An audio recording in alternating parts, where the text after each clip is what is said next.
Well, hello, Mr. Fancy Pants. I can tell you now you're in charge of but two things, Jack and Jack's just left town.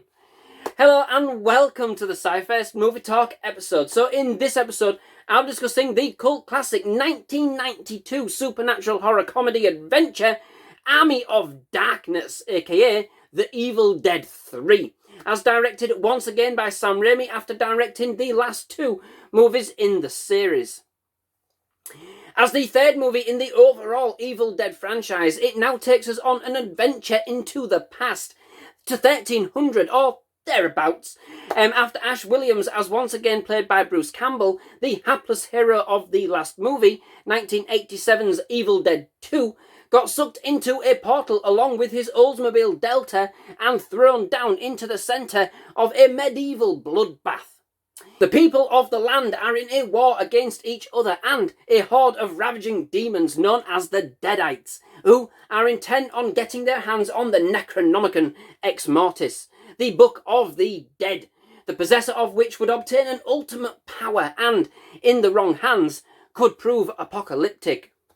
All Ash wants to do, of course, is return home.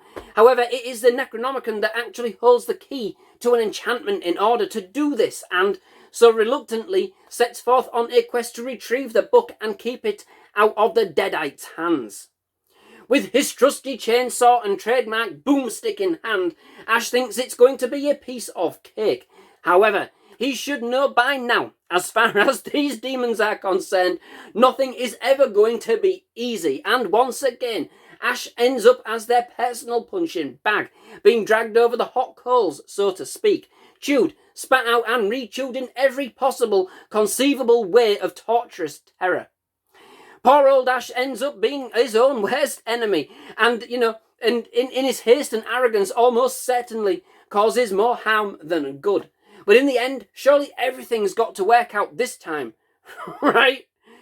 So, this third entry into the Evil Dead franchise strikes a very different chord than its predecessors, with any element of horror kind of being very much stripped and toned down in preference for a much more elaborate medieval adventure that, whilst having threads and strands of Evil Dead DNA, concentrates very much on Ash as an action hero this time around, squarely cementing him as one of the genre's most iconic, grooviest, if absolutely moronic characters.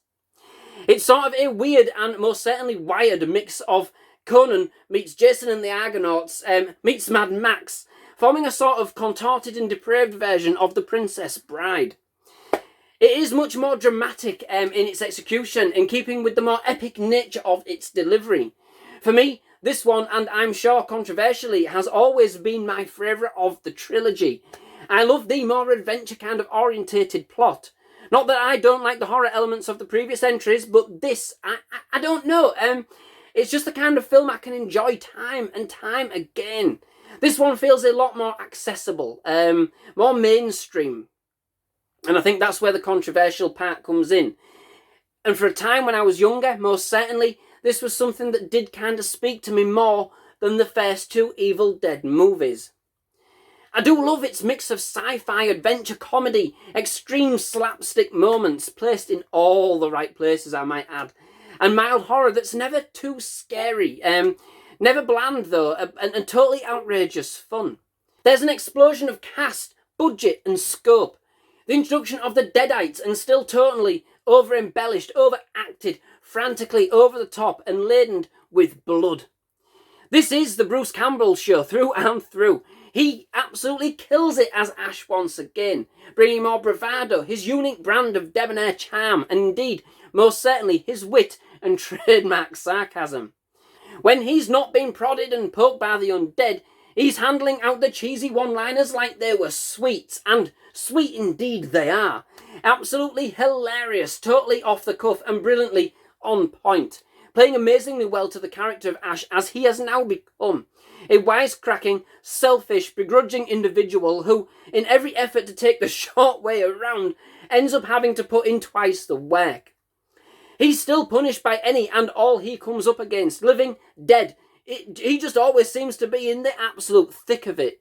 The sinister comedy of course, coming from the fact that his torment never ends and continues in some of the most cockamamie ways possible.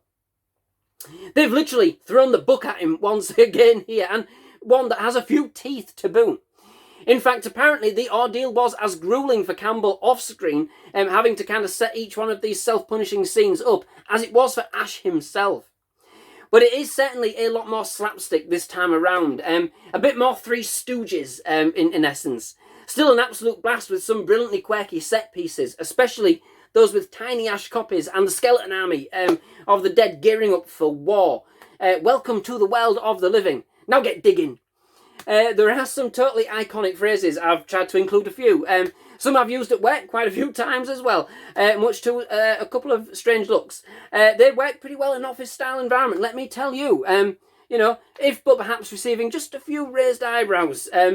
Got something to do, you know, got to do something to liven up the day. But corny isn't the word, but it is ridiculous. It's so ridiculous, it works. That's what I'm trying to say. Yielding very kind of cliched, yielding every cliched element, parodying the genre, yet in its haste, actually becoming an exceedingly fun medieval adventure. Everything's taken to the extreme once again, a continual escalation of evil versus Ash that's brilliantly eccentric. That's hard to kind of take seriously at any point. But therein lies the fun with this one. Everything just so tongue-in-cheek. I really do admire the fact that they went out and did something completely different to the first two movies, really adding a different flavour and kind of adventure that certainly speaks for and keeps the series' irreverent style intact, horror or not. Interestingly, the movie actually has two endings. Now, for those of you that have not seen it yet, I'm not going to give away either of them. There's no spoilers. But certainly look the other up once you've seen whichever version of the movie you check out. Just bear that in mind. There's the more upbeat version, and then there's an apocalyptic one. One that was released theatrically, and the other on the director's cut. Although each always catch me out. I never remember which is which till it's too late. But I think both work exceptionally well on their own merits, both playing to Ash's more haphazard and often arrogant style. And interestingly, the film works just as well with either. So see what you think. Overall, Army of Darkness may be a significant departure for the franchise's usual format, but I admire it in this case, I really do. It's bonkers, and it's mad to think that Ash would end up in 1300 following his last run-in with the Deadites. The ending of the second instalment was wholly unexpected, and the fact that they even went one further and made the film charting his exploits thereafter is just the icing on the cake. Ash is back and even more wisecracking and sarcastic as ever, brandishing his ever-trusty chainsaw and a fistful of boomstick in his ever-iconic trademarked look, and with an attitude to match. Whilst there may not be many frights, there's certainly plenty of delights, creature creations and awesome stop motion, ghoulish effects and plenty of slapstick antics. It might not be all that scary, but it still brings in some of the best elements from the first two movies, namely Ash himself, who, let's face it, is more than just his own worst enemy at times.